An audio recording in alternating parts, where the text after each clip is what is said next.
war rages in Gaza, pro-Palestine protests are happening all over the country at major universities, including here in New Orleans. Good evening and thanks for watching. I'm Sharice Gibson. And I'm Katie Moore. Students at Loyola and Tulane are calling for Gaza to be freed. Eleanor Tabone was at that protest, and she's joining us now in the studio with the details on what happened. Eleanor? That is right, Katie and Sharice. Students from two of the largest universities in the city walked out of class today. Protests like this one are being seen nationwide, with more and more students rallying for Palestine.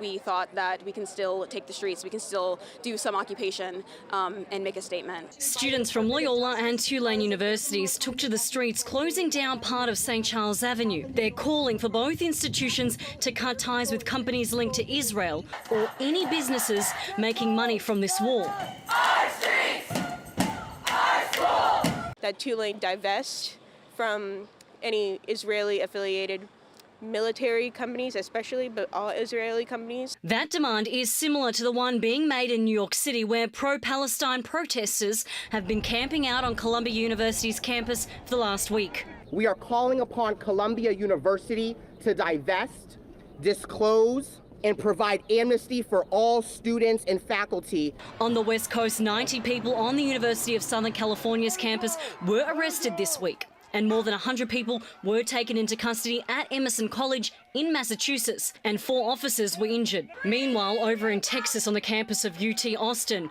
both sides held protests. I hear their side and I understand that, but when they start attacking the religion and the ethnicity and not the country, that's when it becomes an issue for me. Lindsay Friedman with the Anti-Defamation League and part of the Jewish community says American Israelis feel deeply connected to Israel. Calling for the eradication of the Jewish people. While I can value and appreciate the need for free speech and the need for protest, it's really challenging. She says she too wants both Palestinians and Israelis to be free. After living and learning about World War II and the Holocaust, there are people out there who still believe that the Jewish community doesn't have a right to exist, doesn't have a right to a land and a place that they can be safe, and that something like that turns up on U.S. soil, and that it feels unsafe to be Jewish in the United States as well.